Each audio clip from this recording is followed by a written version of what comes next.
Yo, je vous fais cette intro. En gros, j'ai tourné une vidéo où je donne des cours un peu de copywriting à un de mes potes, qui a jamais fait de copie de sa vie, mais qui lui bosse dans le BTP, qui vend des volets.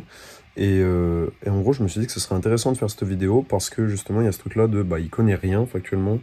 Enfin, c'est un mec intelligent et tout, mais il a pas les connaissances entre guillemets du copywriting. Il s'intéresse pas du tout au business en ligne, etc. Il est pas du tout dans la boucle des Yumi, des Tugan, peu importe, n'importe qui. Il est pas du tout dans ce contenu-là, même développement personnel et tout. Il est pas du tout dans ce contenu-là. Et donc, il a aucun mot, aucun terme. Il a pas fait d'études de commerce ou je sais pas quoi. Et donc, je trouve ça super intéressant parce que du coup, il pose des questions qui sont des questions un peu plus de débutants. Et donc, c'est super cool pour apprendre. Je fais ça en toute humilité. J'allais dire, j'y connais rien en copywriting. Si, j'y connais quand même un peu. Moi, j'ai bossé pour Agora pendant 6 mois. J'ai fait la formation là-bas. J'avais signé après, donc j'avais été sélectionné parmi les 8 personnes qui avaient été sélectionnées parmi 100 personnes, machin.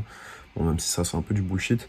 Mais bref, passons. Je me suis formé chez Tougan, ça fait un peu depuis 2020 que je fais ça. La psychologie, j'ai des très bonnes bases parce que ma mère est là-dedans, elle est psychologue, machin. Donc depuis que je suis petit, je baigne un peu là-dedans, donc je connais quand même pas mal ces choses-là. Mais je fais ça en toute humilité, je reprends des cours d'Agora, je reprends des cours de Copy Insider de Tougan. J'invente rien, j'invente aucun concept, je reprends juste des bases, où c'est juste en gros une discussion, j'ai coupé 2 3 moments parce qu'on faisait des blagues un peu grosses, machin, je veux pas brusquer les gens, concentrer un peu plus sur le côté business et moins sur les blagues, voilà, mais ça reste un bon moment aussi avec mon pote, c'est un bel échange. La vidéo elle est un peu dégueulasse, un peu moche, machin. J'avoue que vous pouvez foutre ça en podcast en fait. Mettez des écouteurs et écoutez ça, ce sera peut-être le mieux à faire. Je vous souhaite une excellente journée et puis bonne vidéo. Allons-y. Ah ouais. Fils de pute. Ah, je me suis assis en plein sur la barre en bois qui est en plein milieu de mon canapé. Ça me met bien ça. Définition du copywriting. Avant d'étudier les méthodes et les techniques du copywriting, il convient de définir exactement ce dont il s'agit.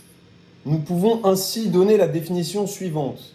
Le copywriting, c'est l'art d'écrire des messages de vente persuasifs qui vont transformer les visiteurs en acheteurs et les acheteurs en acheteurs compulsifs.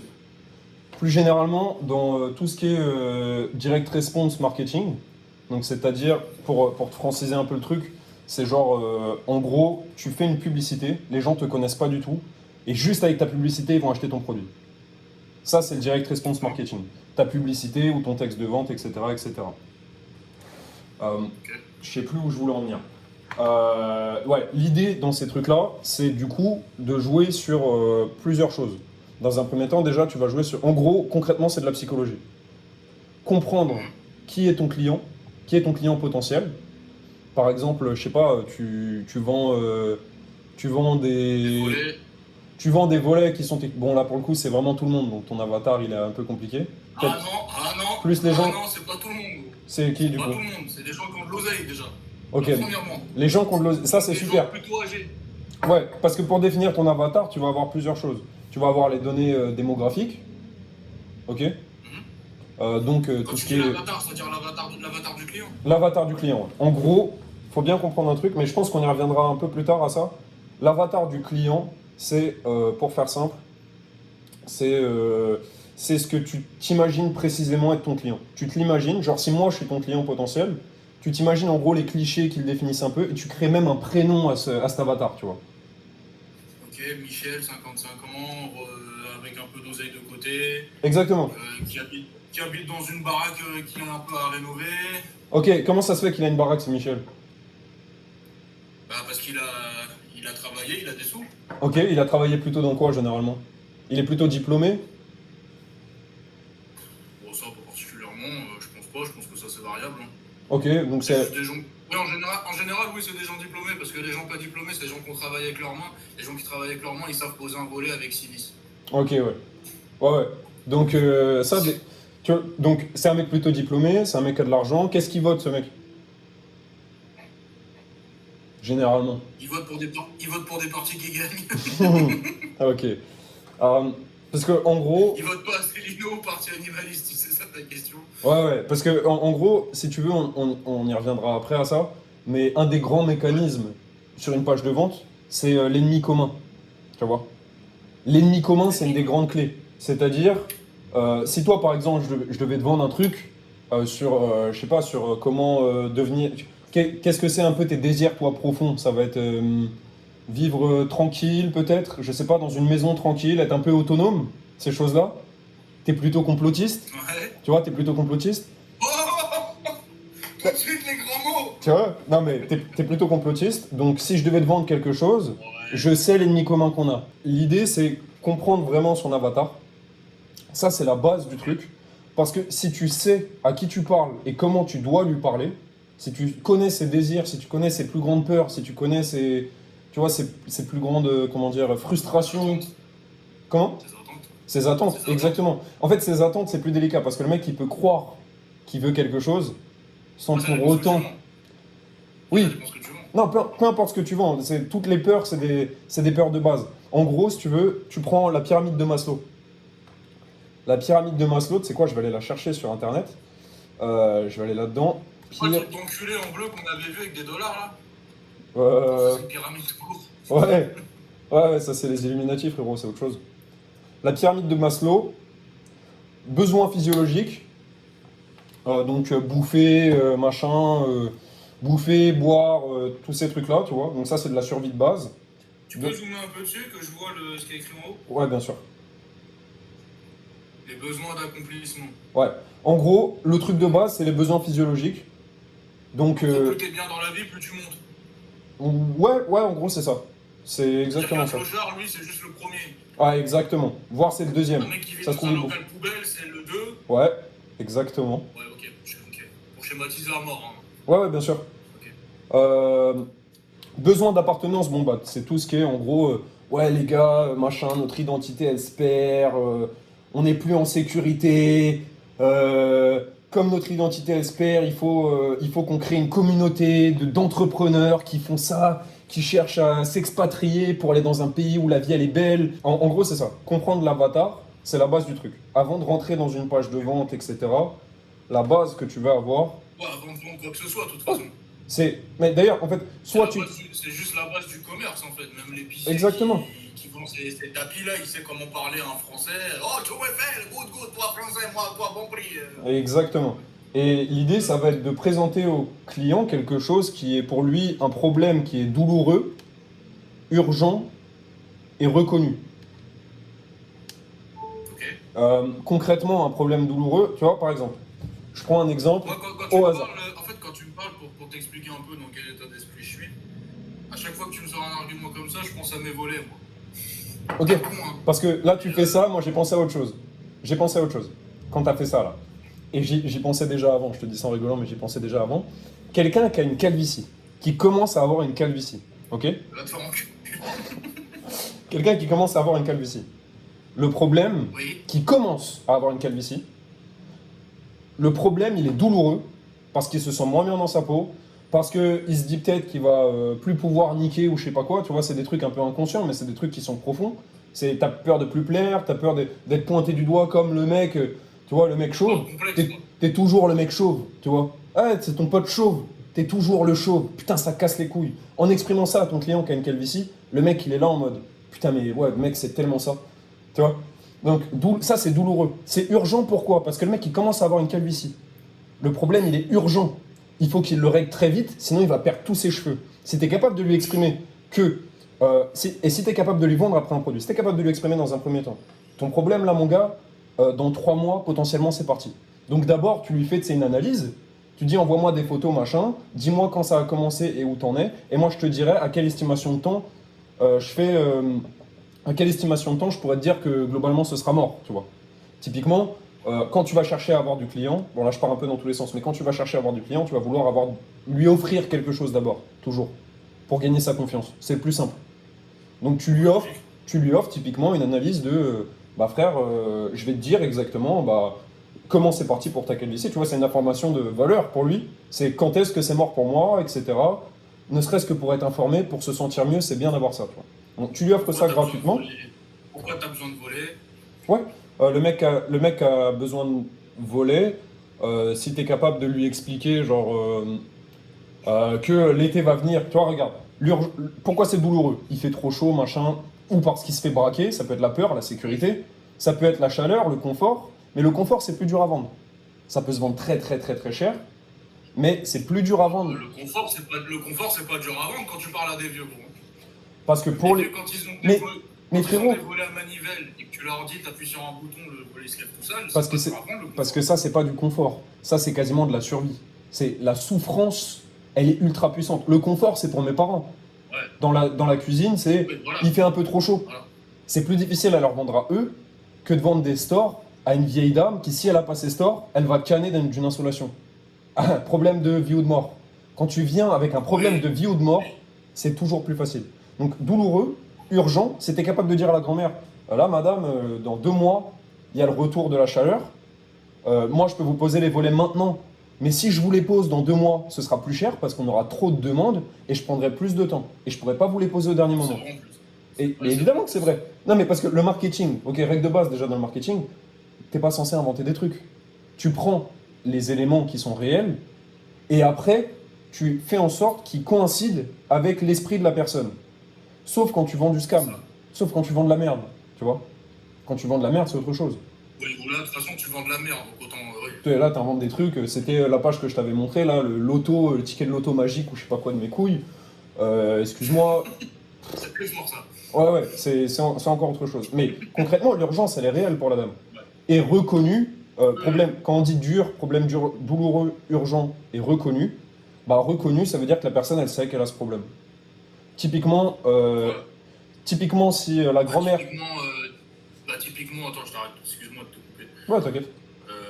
Typiquement, le prix de l'électricité, panneau solaire, Exactement. ton volet est par rapport à l'électricité, tu vas payer ton volet un peu plus cher, mais tu feras des économies d'électricité. Donc, c'est Exactement. Mais tu vois, ça par exemple, ce serait moins reconnu par les gens. Parce que pour le coup, ce problème-là, ils n'ont pas conscience qu'ils vont baisser les prix en mettant leur volet avant d'avoir le volet et de voir leur facture baisser. Donc ça par contre, tu peux l'utiliser comme argument par la suite pour rajouter de la preuve. Tu vois ce que je veux dire? Ça rajoute une preuve qui est géniale. Tu vas en plus gagner de l'argent, économiser de l'argent. Donc tu vas en plus éviter de perdre de l'argent, ce qui est une super bonne chose. Mais sur l'instant Ah T, ouais, c'est sûr, c'est pas le premier argument que tu sors. Oui, exactement. ça, c'est l'argument que tu sors. Ça c'est Après, ça, quand tu sais, quand tu es sur le point de closer le client, quand tu as bientôt fini de le j'ai déjà closer. vendu des volets à des gens. J'ai déjà vendu des volets à des gens, donc c'est comme ça que je m'y suis pris. D'abord, le premier argument que tu sors, c'est le confort, l'aspect visuel, parce que ça fait mieux qu'un volet mécanique, l'aspect que c'est pas chiant, et ensuite, tu as l'aspect sécurité, que si jamais ton électricité se coupe dans ta baraque, si elle est raccordée au panneau solaire, il fonctionne toujours, tu peux le lever, te barrer de chez toi. Voilà. Et ensuite, tu as l'argument de il faut aussi des économies sur l'électricité, etc. Même si, Ouais, mais c'est un argument en plus. Et tu vois, concrètement, c'est intéressant ce que tu dis parce qu'une page de vente, c'est exactement comme une conversation entre toi et moi. Ou une conversation entre toi et ton client, plutôt. Une page de vente, dans un premier temps, tu vas régler les problèmes les plus douloureux, les plus urgents. Ok? Ça veut dire que, concrètement, la vieille dame, elle est en train de canner à cause de la chaleur, je viens avec le volet. Le volet va t'empêcher de canner avec la chaleur. Il fera moins chaud dans ta baraque, tu vas plus crever, ce qui est une bonne chose. donc déjà là, tu as réglé ton problème. Exactement. Et ce que tu sais pas, Et c'est que derrière, tu peux... Exactement. Parce que la personne, dans un premier temps, tu la convaincs émotionnellement. C'est-à-dire que tu vas venir et lui dire, putain, là, t'es en train de souffrir. Il y a mon chien qui a mangé un bout de papier. Ouais, c'est bon. Dans un premier temps, tu vas régler comment dire? Il y a deux choses. Il y a la structure et il y a le concret. Bon, dans l'épreuve, tu vas venir avec les trucs les plus douloureux au début et avec les moins douloureux à la fin. Et la première chose, c'est aussi l'émotion. Dans un premier temps, la personne, elle se laisse convaincre par l'émotion. Si je te dis, j'ai trouvé une méthode pour juste en faisant 10 clics avec ta souris, en faisant ça, ce sera facile, machin, tu vas pouvoir générer de l'argent. C'est pas pareil que si je te dis, j'ai trouvé une méthode pour devenir millionnaire, tu vois, émotionnellement. Bon, c'est un mauvais exemple, très mauvais exemple. Mais en gros, l'idée, c'est d'abord tu convaincs émotionnellement. Ce que tu veux dire, tu fais une accroche émotionnelle. Exactement, c'est exactement comme ça qu'on appelle ça. C'est un hook. Et ensuite, C'est exactement comme ça qu'on appelle, c'est un hook, c'est une accroche. T'accroches la personne émotionnellement, j'ai le produit magique pour régler ta souffrance, ton problème douloureux, urgent et reconnu. Et ensuite, par la suite, quand la personne elle est émotionnellement convaincue, bah, tu vois, tu commences à arriver vers, tu sais, elle attend le prix du volet, etc., etc. T'es là en mode, putain, ouais, ça me va, mais quand même, là, vous êtes en train de me dire, bon, je sais qu'il y a une urgence, mais là, vous êtes en train de me dire que ça va coûter cher. Oui, mais vous inquiétez pas, ce prix-là, déjà, il y a des remboursements de l'État. Vous allez le récupérer quand vous allez vendre votre maison. Vous allez le récupérer quand vous allez vendre votre maison, si vous vendez votre maison, ou vous allez le récupérer parce qu'il y aura un meilleur, tu sais, truc énergétique ou je sais pas quoi, enfin des trucs rationnels, et donc vous allez payer moins cher, moins d'impôts, peu importe, moins d'électricité. Vous allez pouvoir récupérer une partie de cet argent-là, et en plus de ça, en plus de tout ça, là tu arrives à l'offre après par la suite pour convaincre dans l'urgence, une fois que tu as rationalisé le truc, en disant bah vous inquiétez pas, en fait c'est cher mais c'est pas si cher que ça, parce que sur le long terme machin, ça coûte moins cher en électricité et tout. À la fin tu viens et tu dis bon, en plus, là, vous avez de la chance.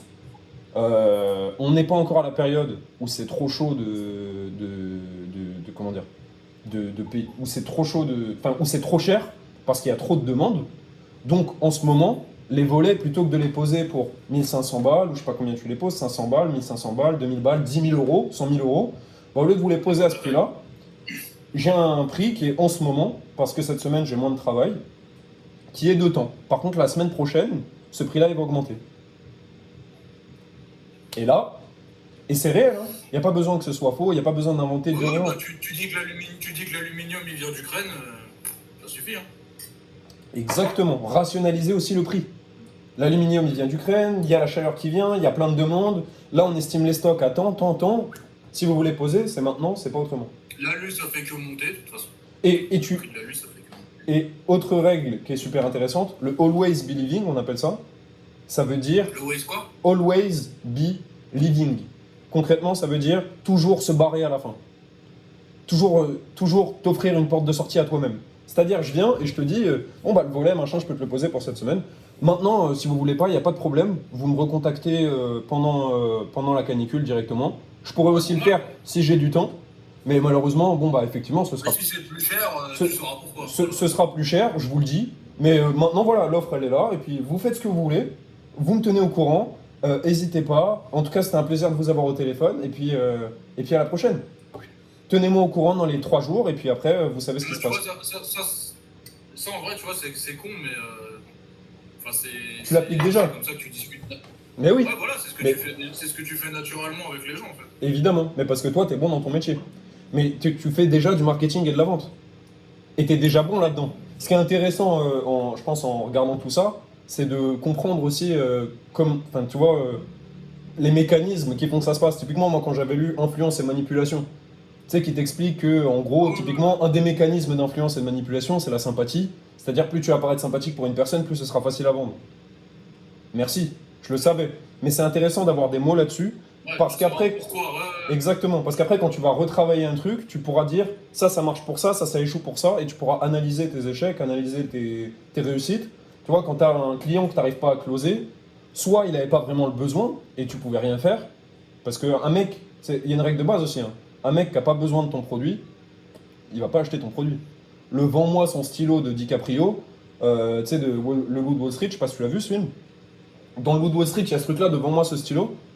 Bah, le mec, Jordan Belfort, le vrai Loup de Wall Street, on est venu le voir à un truc et on lui a dit vendez-moi ce stylo. Le mec, il a regardé, il a dit vous avez besoin de ce stylo? Non. Bah, je vais pas vous le vendre. Vous êtes con quoi. Pourquoi je vous vendrais un truc dont vous n'avez pas besoin? Je peux pas vous le vendre. Mais si vous avez le besoin, c'est différent. Tu vends à des gens qui ont déjà le besoin. Créer le besoin.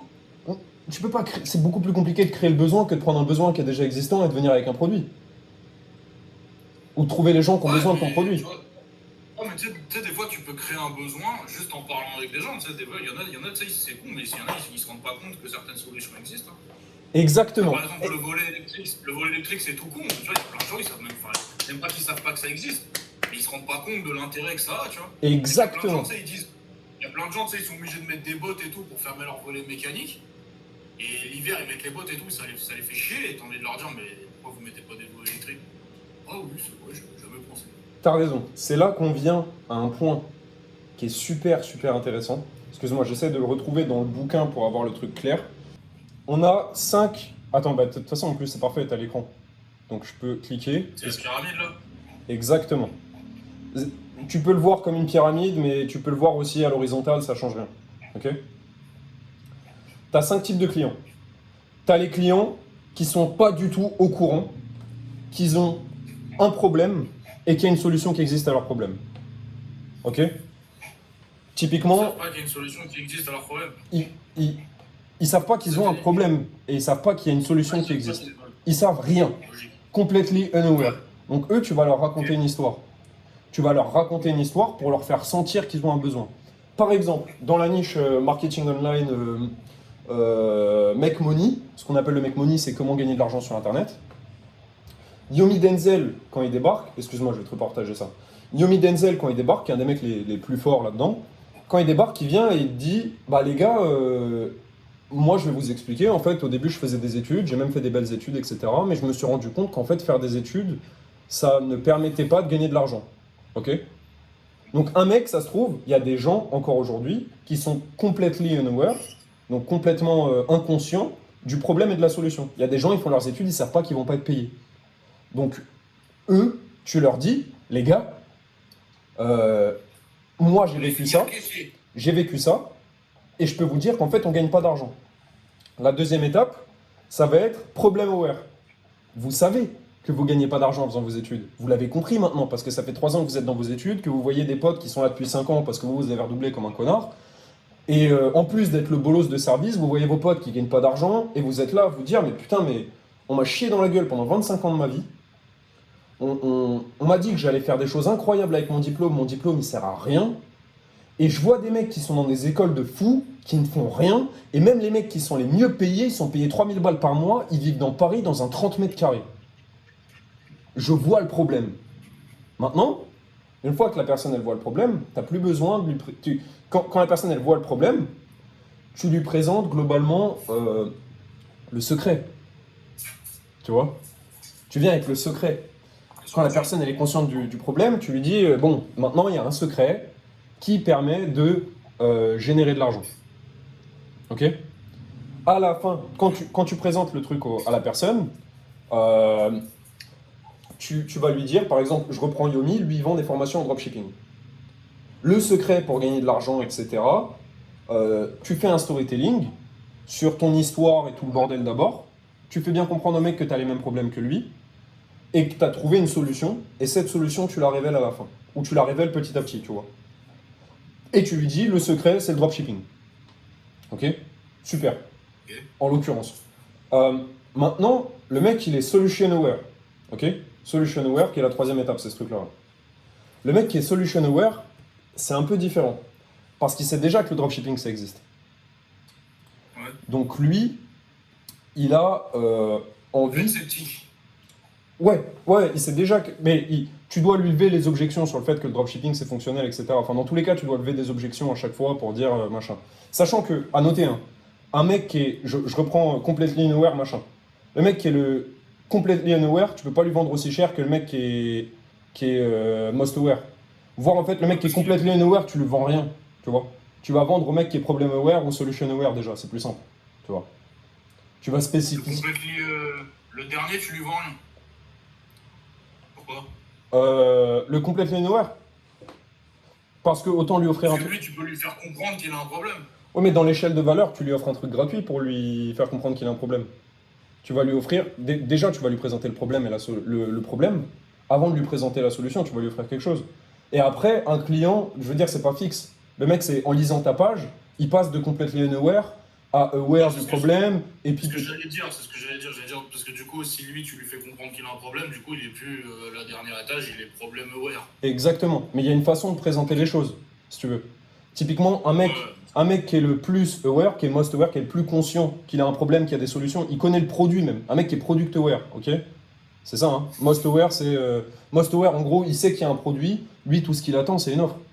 Concrètement, le mec, il sait qu'il a un problème avec les volets, il sait que machin, lui, tout ce qu'il veut, c'est que tu viennes et que tu dises, voilà, moi j'ai des volets qui sont comme ça, et lui, tu lui parles du technique, tu vois. Exactement, tu vas pas lui raconter ta vie de j'ai eu des problèmes, de... Le genre de mec où dès que tu vas commencer à blablater, il va dire oui, je sais. Exactement, donc ça ne sert à rien de blablater. Et sur une page de vente, c'est super important de comprendre la sophistication de ton avatar. Pourquoi? Parce que si tu comprends pas ça, tu vas, surtout en texte, si tu veux, en plus le marketing, le direct response marketing, le marketing direct, de base, ça se faisait par la publicité en papier. Quand on fait de la publicité papier, frérot, le mec, si tu commences à lui raconter ta vie alors qu'il est déjà conscient d'un problème, il va juste fermer. Tu vois? Et de la même chose avec les pages écrites ou même les vidéos sur Internet. Il y a un truc dans le bouquin Copy Insider, pardon, que j'aime beaucoup. Tougan, il parle de. C'est le truc que t'avais prêté à Haroun, ça, ou c'est celui que tu cherchais? C'est celui que je cherchais et que j'avais prêté à Haroun. Il m'avait dit qu'il l'avait pas, finalement il l'a retrouvé, donc génial. Ouais, en vrai, parfait. Et dans Copy Insider, il y a un truc que j'aime beaucoup, c'est le concurrent secret. Ton concurrent secret, c'est pas le mec qui vend des volets à côté de chez toi, c'est pas McDo, je sais pas quoi. Ton concurrent secret, mon pote, c'est Vicky. Qui c'est Vicky? Vicky, c'est une meuf qui est super bonne, qui poste des photos d'elle sur Instagram, et le mec, il a le choix entre écouter ta merde et aller mater le gros cul de Vicky sur Instagram. Ta concurrence, c'est pas de te dire oui, mais je dois expliquer que mon volet il est mieux, etc. Non, le mec, déjà, tu dois capter son attention. Et ton concurrent secret par rapport à l'attention, c'est TikTok, c'est Vicky, c'est tous les trucs de merde, c'est le football pour certains, c'est tous ces trucs-là. Si moi j'arrive à te faire rater un match de foot tellement j'arrive à capter ton attention, j'ai été super puissant. Ouais. Tu vois ce que je veux dire? Moi, ça dépend du âge, mais bon. Et après, il y a des trucs qui sont quand même moins importants. Je parle de, tu vois, l'attention pour Vicky, on s'en branle, tu vois ce que je veux dire? C'est un truc qui est moins important. Mais faut pas oublier que le mec, quand il est devant ton truc et qu'il est en train de scroller, il a besoin de dopamine. Et si tu viens pas avec de la dopamine, c'est-à-dire de l'émotion forte qui lui libère des bonnes sensations en lui disant, imagine-toi, on fait un petit exercice, juste pour de vrai. Imagine là maintenant, quand tu as appris tout ça, là, quand on a fini tous les trucs, on va dire dans 1 an, tu as une page de vente qui tourne, tu même pas besoin de bosser dessus, et tu gagnes, pas forcément un truc de fou, mais 4-5 000 euros par mois, sans rien faire. C'est déjà pas mal. Et parce que je te connais en plus, je sais que je connais mon avatar. Moi, tu me vends 4-5 000 euros par mois, je te dis, bah sympa, mais je veux plus. Parce que je suis matrixé. Parce que je suis con. Toi, tu as déjà des idées de projet. Parce que si tu as les 4-5 000 euros par mois là dans 1 an, qu'est-ce que tu vas faire? Tu vas acheter 1, 2, 3 appartes, tu vas les louer, tu vas te bâtir un patrimoine. Et avec cet argent-là, tu vas pouvoir aller vivre où tu veux. Tu sais ce que tu pourras faire en plus? Tu pourras aller regarder des matchs de foot, mon gars, partout dans le monde. Voir tous les matchs de Lens, mais tous les matchs du Barça aussi, sauf s'ils sont en même temps. Et tu seras abonné au Nou Camp. T'es un fumier, toi. Ah. T'es un fumier, toi. Mais tu vois? Et tu pourras payer... parce que je connais mon avatar. En l'occurrence, mon avatar, c'est Roméo. Mon avatar, c'est pas un clampin de 25 ans qui cherche à niquer n'importe qui. Roméo, il est marié. Qu'est-ce qu'il veut, Roméo? Il veut que sa meuf, elle aille bien. Il veut que sa meuf, elle évite de taffer de 7h à 20h, sauf si ça la fait kiffer. Mais il veut que sa meuf, elle se fasse pas chier, qu'elle se pète pas le dos. Il veut que sa meuf, elle puisse aller se faire des massages 1 fois par semaine. Il veut que sa meuf, elle soit heureuse. Et lui, il veut que sa meuf, elle soit fière de lui. Évidemment. C'est moi qui ramène l'argent à la maison, donc il n'y a pas de mal. Tu ramènes ta thune aussi et tout, c'est trop cool. Mais sache que si tu veux arrêter de bosser, si tu veux prendre une pause, si tu as un problème, si tu veux aller voir ta famille, je suis là. Et ça, là, je viens avec de la dopamine, et là, tu me coupes pas la parole. Tu vois? Si je viens en te disant, mon gars, là, je vais t'apprendre des trucs sur le copywriting. Alors, tu verras, hein, après, tu pourras écrire des super pages de vente. Tes pages, elles pourront faire entre 12 000 et 15 000 mots et tu pourras les écrire en 2 semaines. Ouais, ok. Ok, gros. Pas de souci. Donc, bien comprendre ce truc-là. Je viendrai plus tard avec les différentes façons de présenter les produits, parce qu'il y a des manières bien spécifiques de présenter les produits en fonction du niveau must-aware, product-aware, etc. On va dire qu'il y a des techniques qui sont utilisées depuis toujours. Typiquement, quand on regardait la page de vente qu'on avait là, le mec il commence avec un story lead, c'est-à-dire il raconte une histoire. Ce mec-là, tu sais, qui explique qu'il avait des problèmes d'électricité, il y a eu un gros problème qui était vital, donc il vient avec un problème urgent, reconnu, enfin pas encore reconnu, mais qui est urgent et vital. Il te présente le problème et il t'explique la solution après par la suite. Mais plus loin, beaucoup plus loin dans la page, c'est un story lead, c'est un truc qu'on fait aux gens qui sont globalement peut-être problem aware ou completely unaware, tu vois. Globalement, c'est ça. Completely unaware, t'évites quand même globalement dit. Comment dire? Du moins, le mec est plus completely unaware très vite dans ta page. Le but, c'est quand même de lui présenter assez vite qu'il a un problème. Tu vois. Ou de lui présenter le problème. Par exemple, t'es victime de malchance. Moi, c'est ce que je fais dans ma page de vente là. T'es victime de malchance. Pourquoi? Pourquoi t'es victime de malchance? Tu penses que c'est... Pourquoi tu crois que t'as un mauvais karma? Parce que t'as fait des mauvaises choses? Non. T'as tout fait pour faire de ton mieux. Tu fais tout le temps, pour ta famille. Tu donnes de ton max, tu donnes le meilleur de l'énergie. Pourquoi t'as un mauvais karma? C'est pas juste. C'est quoi la banane? Pourquoi il y a des mecs qui ont un bon karma et toi t'as un karma de merde? C'est horrible, ça se fait pas. Mais en fait, c'est pas ce que tu crois. Et là, on utilise un outil qui s'appelle, enfin, qui n'est pas vraiment un outil, mais break a pattern. Tu vas casser un pattern dans le cerveau de la personne. C'est-à-dire, tu viens en lui disant un truc, et la personne, quand elle écoute, elle fait oh, tiens, what the fuck. Tu vois, typiquement, si, pour casser le pattern en l'occurrence, je vais dire en fait, c'est parce que le karma, il agit pas du tout comme tu crois. Comme tout le monde, si je te demande ce que c'est le karma, tu me diras oui, le karma, en fait, c'est. Comment on pourrait exprimer ça? C'est les actions passées qui ont des conséquences sur le présent. Ok? Mais en fait, non. T'as un peu raison. T'as raison. T'as pas tort. T'as raison. Mais le karma, c'est pas juste ça. Et ça te paraît logique dit comme ça. Donc en plus, ça te paraît logique. Une grande règle aussi, excuse-moi. C'est vrai. Je mélange tous les trucs, mais une grande règle aussi. Ah non, mais t'as raison, t'as raison. Une grande règle Je aussi. t'écoute religieusement et tu as raison. Une grande règle aussi, ça va être de dire des trucs qui sont dans l'inconscient collectif. Ça, c'est mieux. Quand c'est dans l'inconscient collectif, c'est parfait. Quand pour la personne, dans l'inconscient collectif, ça veut dire que c'est quelque chose qui est reconnu. Tu vois, typiquement, Non, je sais ce que c'est que l'inconscient collectif, mais un exemple. un exemple avec le karma. Le karma, dans l'inconscient collectif, c'est si je fais une connerie, je vais avoir un mauvais karma. Tout le monde dit ça. Bilan pour avoir du bilan. Exactement. Si je fais des conneries, je vais avoir un mauvais karma. Il y a des gens qui te disent en ce moment j'ai un karma de merde, je sais pas pourquoi. Bah là tu viens, c'est dans l'inconscient collectif ce truc-là. T'as pas besoin de l'expliquer, si tu veux. Les chakras, c'est un peu moins dans l'inconscient collectif. Ça l'est un peu, genre c'est les énergies, mais globalement dans la tête des gens ça veut rien dire. Le karma c'est très clair pour tout le monde. Donc en venant et en disant, tu vois ce truc qui est dans ton, que tu sais, que tu crois savoir, en fait c'est un poil plus complexe que ça. Mais je vais t'expliquer, c'est super simple. En fait ça fonctionne pas vraiment comme ça. La façon dont ça fonctionne, c'est ça. Et comme c'est dans l'inconscient collectif, tu viens casser un pattern et tu viens avec quelque chose qui est encore plus logique. Et là, tu as tout gagné. Là, tu as tout gagné parce que la personne, elle est convaincue de ce qu'elle lit. Et donc, pour elle, tu racontes pas de la merde. Et si pour elle, tu racontes pas de la merde, elle quitte pas ta page. La règle de base, c'est quand la personne, elle tombe sur la page, c'est qu'elle se dise pas soit putain, encore un enculé qui me raconte que de la merde. C'est la règle du déjà vu, chez Agora on disait ça. Tougan il disait oh putain, encore un. Tu vois, c'est tu tombes sur une page, oh putain, encore une pub de merde, encore un enculé de dropshipper qui essaie de me vendre sa formation de merde. Putain, mais qu'il aille se faire en. Putain, tu vois. Le oh putain, encore un, tu le dégages. Faut que ce soit différent, assez unique. Faut que la big idea, on viendra au big idea et tout plus tard, mais que la grande idée de ta page, elle soit unique et que la personne, elle se dise. En gros, pour que tu aies gagné, faut qu'elle se dise j'y crois pas, mais ça m'intéresse quand même. Et après, tu vas lui mettre des open loops. Si je te dis Roméo, dans 2 ans, tu peux être millionnaire si tu continues là les appels avec moi. Bon, parce que tu as confiance en moi déjà, c'est plus simple. Si j'étais un inconnu, tu me dirais oui, oui, casse-toi. Si je te dis j'ai un système super précis, je vais t'expliquer. Ce système, il s'appelle le système, je sais pas. Tu connais pas encore le copywriting. Ce système, il s'appelle le système copy insider. Ok? Et il te permet d'imprimer de l'argent en écrivant sur du papier.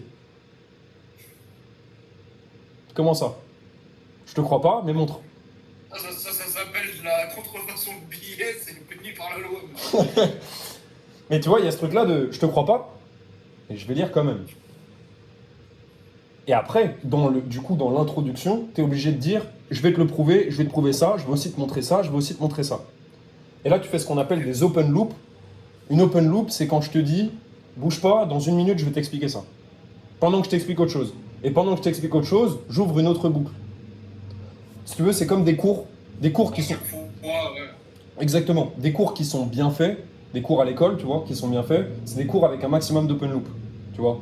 C'est genre, je t'explique pourquoi 2 plus 2 ça fait 4, mais pendant que je te l'explique, je t'explique aussi que si tu faisais 2 fois 2 ça fait un résultat différent. Mais attends, je finis de t'expliquer le 2 plus 2 égale 4. Le 2 fois 2 maintenant ça fait ça, mais en fait en même temps je t'explique que la division du coup ça ferait autre chose, mais je te montrerai ça après. C'est un exemple à la con, mais globalement c'est quand tu rentres dans une boucle, tu ouvres des boucles à chaque fois, et le but c'est qu'à la fin, ton lecteur, le mec avec qui t'as parlé, il ait au moins le sentiment d'avoir appris quelque chose, et le but c'est que chaque phrase a pour objectif. Pour toi c'est quoi l'objectif de chaque phrase? L'objectif de chaque phrase? Ouais, chacune des phrases, à quoi elle sert? Dans une page de vente. Une page de vente? L'objectif principal de chaque phrase. L'objectif principal, c'est que le mec il lise la phrase d'après. Exactement. C'est exactement ça. L'objectif principal, c'est qu'il lise la phrase d'après. Et qu'à la fin, il ait envie d'acheter. Le but, c'est que chaque phrase, elle soit assez puissante, qu'elle contienne soit de l'émotion, soit de la preuve, soit de l'urgence, soit une open loop, soit du suspense, peu importe, mais pour que la seconde d'après, tu as envie de la lire aussi. Que la suivante, tu as envie de la lire aussi. Et ça, c'est le truc qui te fait tout gagner. Si tu arrives à maintenir le mec jusqu'à la fin, tu as gagné. Alors évidemment, il y a toujours une partie qui parte, et tu peux pas retenir tout le monde, mais le but, c'est de retenir le maximum de personnes. C'est le principe des algorithmes de TikTok. Ouais, c'est encore dit. Ouais, oui. Eux, c'est des mécanismes encore différents parce que. Rétention. Non, parce que en gros, TikTok, quand il va, ton cerveau, tu l'habitues très. En gros, si tu veux, il y a des mecs, ils installent TikTok et ils le désinstallent super vite. Ok? Pourquoi ils le désinstallent super vite? Parce que quand ils voient que c'est de la merde, que 5 posts sur 6, il est à chier, il y en a qui se barrent. Sauf qu'il y en a qui prennent l'habitude de scroller parce qu'on leur a dit que c'était bien, il y a un peu de pression sociale, machin, on leur a dit que c'était bien, et donc ils vont prendre l'habitude de ça. Et après, c'est comme au casino. C'est-à-dire, tu tires 5 fois, c'est de la merde, mais tu sais qu'il y a une fois où tu vas tirer et ça va tomber. Et tu es accro à ces mini-doses de cocaïne que tu prends, ces mini-doses de dopamine que tu prends, et donc tu es accro au fait de tirer, tu sais qu'il va y avoir de la merde, mais c'est parce qu'il y a de la merde que le truc qui va être bien sera encore mieux. Là où sur une page de vente, si tu viens avec 5 phrases qui puent la merde, une phrase qui est bien, le mec il va juste se barrer. Parce qu'il te connaît pas, il a pas confiance. Donc à moins qu'il te connaisse, et encore c'est différent, c'est parce que faut pas oublier que tu vends des trucs. Tu vois? Quand tu vends quelque chose, le mec, encore une fois, ton concurrent c'est Vicky, mais ton concurrent c'est juste le fait que bah, peut-être qu'il a pas assez de thunes sur son compte en banque, peut-être qu'il doit manger, peut-être que machin. Si tu lui racontes de la merde en plus de qu'il sache que tu lui vends quelque chose, ouais, chouette hein, ce que tu me racontes. Mais j'ai d'autres choses à foutre. En plus, si c'est pour me vendre un truc, va te faire enculer. Tu dois faire aussi attention, évidemment, à ce que ce soit pas trop visible que tu vendes quelque chose, tu vois. Sauf si le mec, il est product aware et tout le machin. Mais le mec, il doit pas avoir l'impression de se faire entuber. Tu viens avec une histoire, tu dois pas lui présenter un produit direct, tu dois pas, tu vois. Tu dois faire un peu attention à ce que tu dis, ce que tu fais. Putain, je vais juste enlever mon maillot parce que j'ai coupé la clim pour pas faire de bruit et il fait vraiment très chaud là maintenant. Kangourou. Mais si, il fait bon, voilà, ça m'intéresse. Ça m'intéressait pas du tout, mais je te remercie d'essayer. Il fait... Il peut la poser en fonction de est-ce qu'il a un toit sur sa maison ou pas, est-ce qu'il a un toit en pente ou un toit droit, tu vois. Mais parce que toi, tu fais en plus de l'offre sur mesure. Donc c'est encore plus précis. Ouais.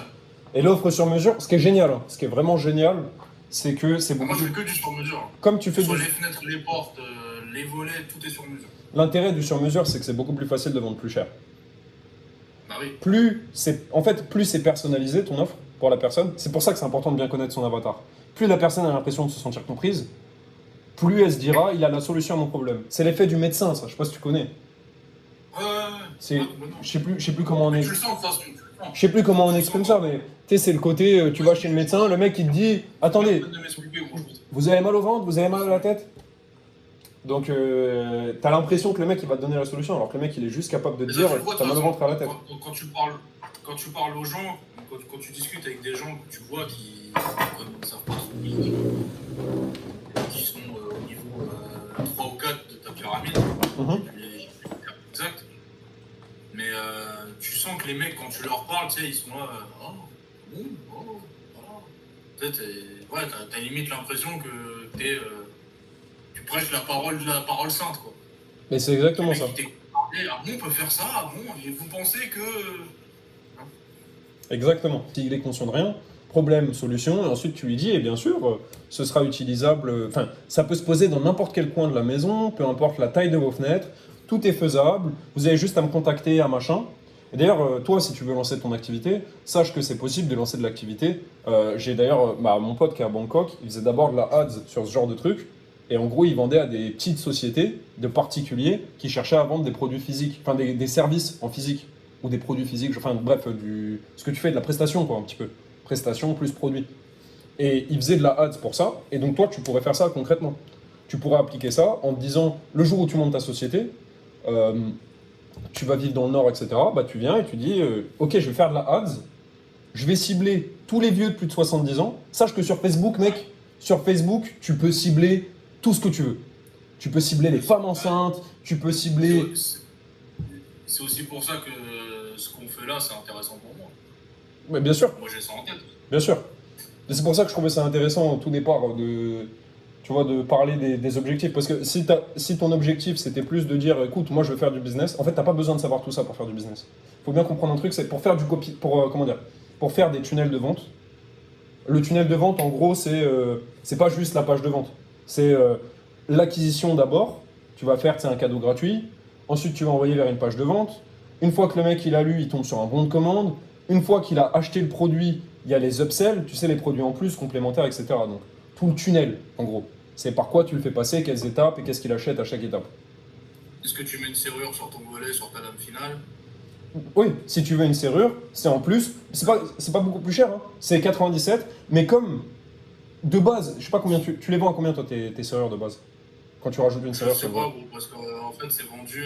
En pack. En fait, c'est pas vendu à part, si tu veux, c'est vendu dedans. C'est pas tu poses ton volet, après tu rajoutes ta serrure. Oui. Non, c'est si tu veux une serrure, tu l'ajoutes sur ton bon de commande et le mec qui te le fabrique, il te met la serrure direct sur la lame finale. Donc je sais pas exactement où ça doit coûter bien cher, Et c'est 50 balles ou 60 balles. C'est quoi la différence entre les deux prix? Je t'ai dit, ça doit être peut-être 50, peut-être une centaine d'euros, je sais pas, c'est peut-être pas très cher une serrure. Ok. C'est quand on a allumé, Ouais. il y a une clé. Hein. Mais tu vois, par exemple, une méthode qui pourrait être intéressante. Après, s'ils font ça comme ça, c'est certainement parce que c'est ce qui marche le mieux ou parce qu'il n'y a pas vraiment de concurrence. Mais en gros, S'ils font ça comme ça, c'est-à-dire. bah, le vendre en même temps. C'est-à-dire, Ils sont obligés. mais parce que c'est pas en Ils sont ligne. obligés. Ok.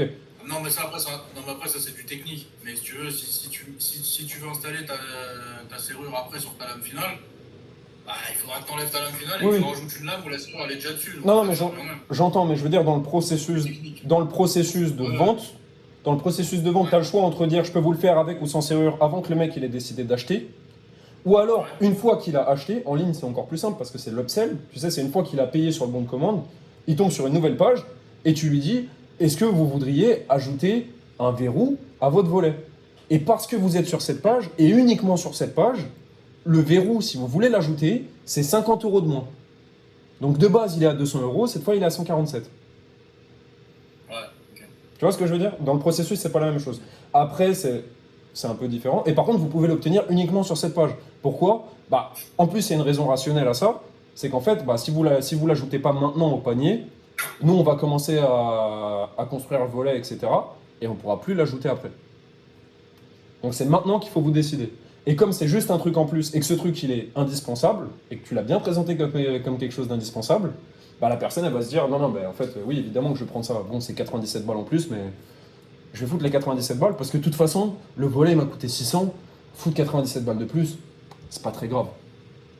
Souvent, ce que tu fais, Là, pour le coup, tu vois, quand tu fais pour des. le coup, c'est un mensonge. Là, ce qu'il faudrait dire, c'est plus si vous l'ajoutez après, ce sera plus cher. Et ça, par contre, c'est vrai. Oui, ok, bah encore mieux. Encore mieux, du coup, tu vois. Et donc. Parce que de dire vous pouvez le mettre que maintenant et après non, c'est mort, là, c'est un vrai mensonge. Je connais pas le truc technique, mais c'est pour ça que je te dis, Ouais. le mieux c'est quand c'est réel et justifié.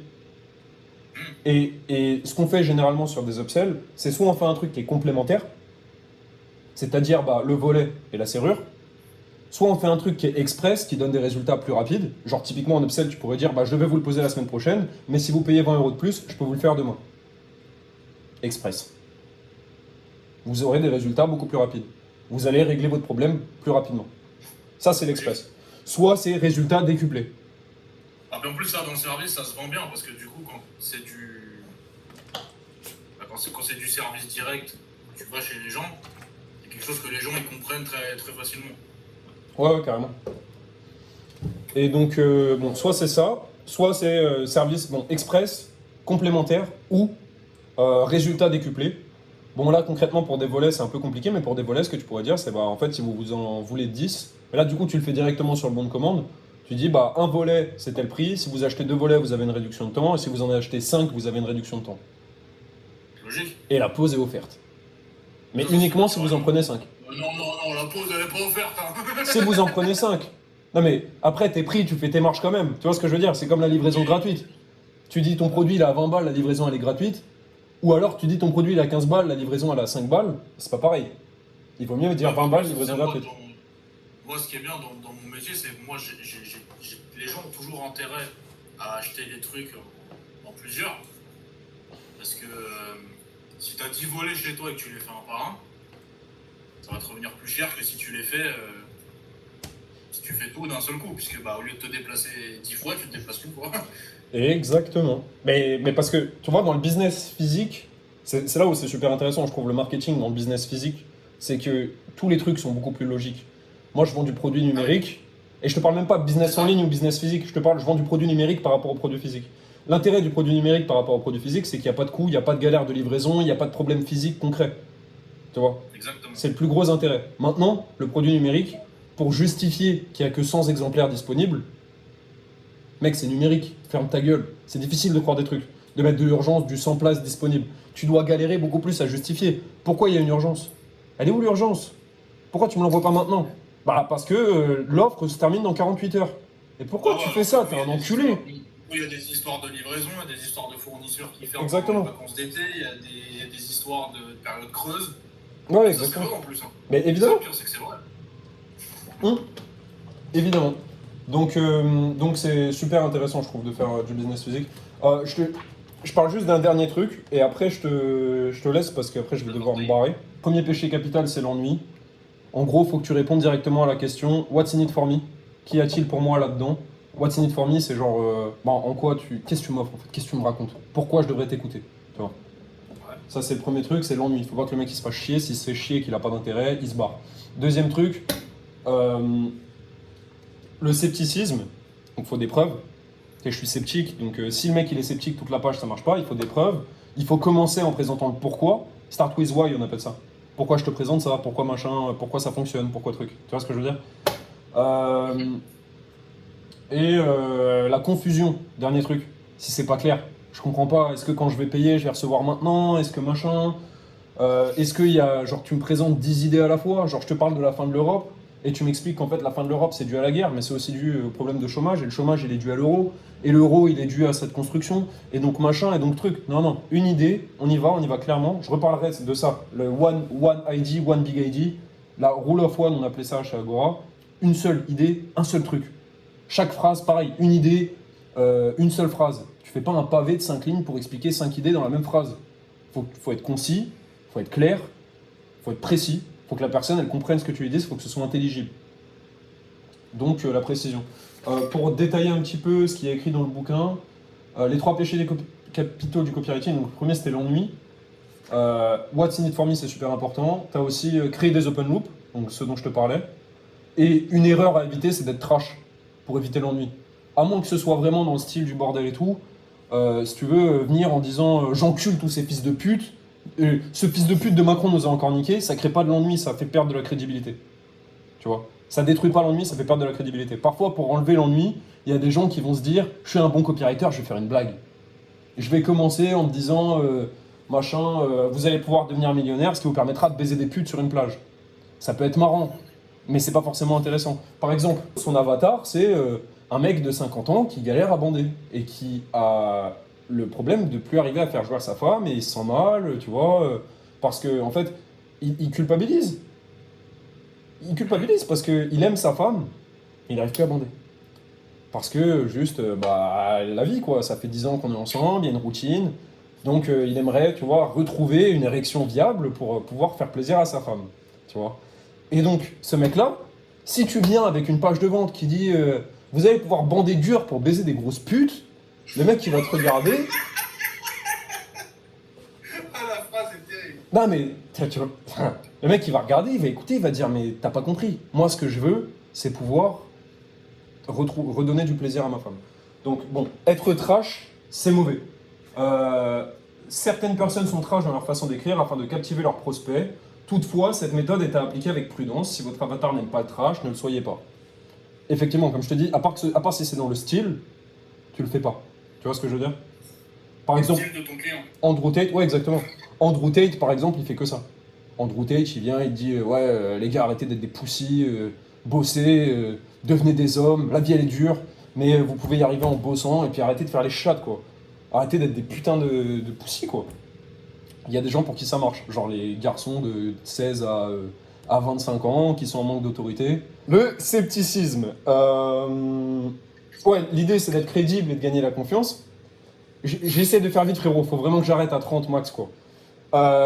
Inclure des preuves sociales, un témoignage client par exemple, Tu vois ce que c'est les preuves sociales? C'est en gros, telle personne a fait ça. Tu vois? Genre, par exemple, si je te dis le copywriting ça marche et que moi j'ai jamais généré un euro avec, plus difficile à croire si je te dis, mais tu sais, ce truc-là que je t'apprends là, ça marche. Moi je gagne ma vie avec ça. Donc pour moi, par exemple, ce serait de faire des photos d'un avant-après de chantier que j'ai déjà fait, par exemple. Exactement. Et même encore mieux. Parce que les photos d'avant-après, ça c'est de la preuve sociale de le volet sera bien posé. Témoignage client. Mais le volet sera bien posé, c'est pas la première objection.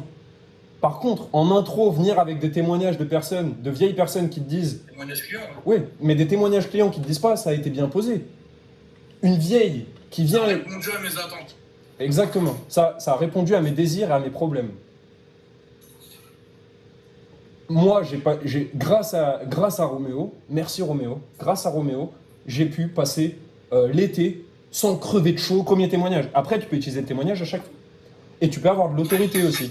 L'autorité, c'est les preuves sociales, c'est les humains. La preuve d'autorité, c'est venir et dire écoute, moi je pose des volets depuis 45 ans. J'en ai posé 10 000 dans ma vie. C'est pas du témoignage. Je sais de quoi je parle. Je sais de quoi je parle. Ou alors, si moi je sais pas de quoi je parle, par exemple, je vends des trucs sur internet, l'autorité, ça peut être de dire voilà une étude scientifique qui prouve ce que je te dis. Un argument d'autorité. Exactement. Les arguments d'autorité, c'est super important. Donc pour le scepticisme, avouer ses motivations secrètes. Quels sont mes bénéfices à faire ça pour toi? Pour un volet, c'est logique. De toute façon, je suis ouvrier, machin, donc je pose les volets, moi ça me permet de gagner ma vie. Il n'y a pas besoin de le préciser. On travaille pas pour la gloire. Exactement. Je travaille On pour... service aux gens. Je travaille, oui, rendre service aux gens. Après, bah, moi, ça me permet de vivre aussi. Tu vois, je paye mon crédit avec ça, machin. Pas de galère. Tu vois, dans le business de formation en ligne, le truc qui est classique, c'est je fais ça pour aider les gens. Ouais. Écoute, non. La franchise, c'est ce qui te permet d'avoir confiance. Tu as plus confiance en quelqu'un qui est franc qu'en quelqu'un qui essaye qui essaie de te la mettre. Ça là-dessus, je pense que je pars du bon pied. Hum, Donc ça va. J'aurais pas trop à bosser là-dessus. bien sûr. Et ouais, non, mec, très clairement. La relation client, ce sera autre chose, mais. Et le dernier point, c'est la confusion, donc je te disais. Donc avoir une offre claire, super important. Tu dis pas je vais vous poser des volets, combien de volets, combien vous les vendez, tu vois. C'est basique. Mais tu dis pas à la personne je peux vous poser des volets si vous voulez, ça va faire 700 euros. Pour combien de volets? Combien de temps? En combien de temps tu les poses? Est-ce que c'est garanti, satisfait, remboursé? Est-ce que tu peux m'aider? Combien de temps ça va prendre à poser? Ouais, Plus- c'est là où il faut avoir une structure. Quoi. Faut être très clair. Faut dire, voilà, si vous posez 5 volets, mais tu le fais déjà ça. Si vous posez 5 volets et que vous prenez avec serrure et que vous faites ça et que vous faites ça, tu le fais pas toujours? Non, T'es pas assez. bah non. Moi, quand j'arrive chez les gens, je donne des estimations. Je donne des estimations parce que c'est pas moi qui fais les prix, c'est le fabricant. Hmm. Mais une estimation, déjà, c'est plutôt clair. Tu vois. Une estimation. Ouais. Par exemple, Parce que la personne, elle sort pas la carte directe. Tu lui mets pas sa carte en disant. Voilà, c'est ça. Et moi, je fais un devis avant. Exactement, c'est un devis. Mais le devis, c'est l'offre claire. Tu vois. Voilà. L'estimation, c'est le truc gratuit. Et le devis, c'est l'offre claire. Parce que j'avais dit à tes parents, tu vois, je leur avais dit, ouais, un volet, bah, ça va coûter entre 500 et 900 balles. Quoi. Exactement. Et après, quand tu viens. Et moi, derrière, je vous prends 200 pour la pause. Mais tu vois, si tu vends en ligne, tu vas pas foutre ta carte en disant, avec une offre qui explique oh, vous serez prélevé entre 35 et 800 euros. Ça dépend du temps. Ouais, ok, je vois ce que tu veux. Donc c'est super important d'avoir une offre claire. Avoir une seule et unique ligne directrice, donc c'est ce que je te disais, hein, c'est, je vous parle pas de vous vendre des volets, un tapis, une baignoire et tu vois. Mon idée c'est de vous poser des volets et je vous pose des volets pour éviter de crever de chaud quand c'est une vieille. Et pour éviter de crever machin, et ça vous permettra ça, ça, ça et ça. Ok, je vous pose des volets. C'est pas le volet, le canapé, le tapis, la douche, je répare la baignoire, je peux, tu vois. Ou alors ton offre c'est je suis à votre disposition pour régler vos services. Mais c'est plus. La fenêtre et après je peux faire le volet. T'as plus confiance en un plombier qu'un homme à tout faire pour faire ta plomberie. Sauf si tu connais bien l'homme à tout faire. Ça dépend. Sauf si tu connais bien l'homme à tout faire et qu'il y a déjà de la confiance. Mais si un mec. Plombier, c'est un clampin. Si un mec il te dit je suis plombier, électricien, je pose des toits, je pose des fenêtres, je pose du parquet, je fais des trucs, s'il a pas d'argument d'autorité, genre de je fais ça depuis 20 ans, si le mec il a 25 ans, qu'il a pas d'argument d'autorité, qu'il a pas de preuve sociale, t'écoutes, voilà, j'ai 25 ans, moi je fais tout. Vous voulez que je fasse quelque chose, je fais tout. Ouais, en fait, t'es un chien. Il fait tout, mais qu'il y a 60 piges, tu te dis bon. S'il fait tout C'est depuis différent. 40 ans, Il y a un argument d'autorité qui est différent. J'ai posé 50 trucs, j'ai posé 50 machins. T'as un argument d'autorité. Mais c'est dire que le mec, il a quand même bien galéré au début. Sauf si c'était plus courant d'être homme à tout faire et qu'il n'y avait personne dans son village. Des fois, il suffit juste d'être le seul sur ton marché et t'as pas besoin d'argument d'autorité. T'es le seul qui répond à un problème. Si t'es le seul qui a la solution au problème, tu vas trouver du client. Remarque sur les punchlines. C'est ça, ok, exemple qui était donné par Tougan encore une fois dans le film 97 cents, je sais plus, avec Jean Dujardin. Il bosse dans une boîte de marketing. 99 francs. 99 francs. Il bosse dans une boîte de marketing et en gros il doit faire une publicité pour un yaourt. Il prend deux meufs bonnes, il les fait aller sur la plage. Elles voient une équation, elles comprennent rien. Elles mangent le yaourt et elles résolvent l'équation. Sous-entendu, ce yaourt rend intelligent. Donc ils montent la pub, les deux ils sont trop fiers, ils ont montré deux meufs bonnes en plus, machin, ils sont trop contents, ils sont trop fiers. Et le patron il regarde, il fait « Tu le vends à qui le yaourt ?» On le vend à qui le putain de yaourt? On le vend à des pains bêches super bonnes qui cherchent à devenir intelligentes? T'es con quoi? À qui on le vend le yaourt? On le vend à une ménagère qui se fait chier toute la journée, qui a des gamins qui lui cassent les couilles, qui vient de passer une journée difficile, elle a peut-être travaillé ou elle a peut-être fait le ménage toute la journée. Et donc quand elle va se retrouver dans le supermarché avec le gamin qui braille dans le caddie, sa question ce sera pas est-ce que je peux devenir plus intelligente et plus bonne? Sa question ce sera qu'est-ce qui va me faire du bien, qu'est-ce qui va me relaxer? Et donc moi ça me fait penser à la pub de panier de Yoplait, que j'avais jamais compris avant. La pub de panier de Yoplait, tu vois la meuf, elle prend son yaourt. Et elle se sent relaxée. Juste ça. Ça a l'air d'être une pub de merde. C'est la meilleure pub. Pourquoi? Parce que la daronne, quand elle se balade dans les trucs, elle repense inconsciemment aux pubs et tout ce qu'elle veut, c'est La paix. la paix, exactement. Donc c'est un exemple qui était beaucoup donné par Tougan, si je dis pas de bêtises, dans ses cours. Et c'est super intéressant, je trouve, comme exemple. Ne jamais oublier à qui tu le vends le yaourt, quoi. Toujours te rappeler des vrais désirs, des vrais trucs. Le même que toi avec Yoplait, la pub Kinder, où la meuf elle mange son Kinder, elle se retrouve dans un nuage, elle fait. Oui, exactement. Les pubs pour les enfants, les gamins, ils sont en train de s'amuser. Ils sont en train de kiffer. Toutes les pubs qui sont destinées à des gamins, genre pour vendre de la bouffe ou pour vendre d'autres choses, genre on est des tubes, on n'est pas des pots, et on a tout ce qu'il vous faut. Le client qui va acheter un yaourt en tube, c'est pas une daronne, c'est un gamin. Ils le savent, ils vendent le yaourt aux gamins. On est des tubes, on n'est pas des pots. Et là, tu regardes le truc, tu fais putain, trop cool, trop stylé, maman, je peux avoir des petits philotubes. C'est bon en plus cette merde. Évidemment que c'est bon, putain, c'est du yaourt. Tous les yaourts aux fruits, c'est bon. C'est même pas plus sucré que les autres, c'est le même yaourt que tous les yaourts. C'est Nestlé ou je sais pas quel connard qui fait exactement le même yaourt. Juste pour le vendre à des gamins. Alright. Écoute, je vais te laisser parce que j'ai rendez-vous à 20h. Je vais envoyer un message au gars pour lui dire que je suis en retard. Et Tout ça.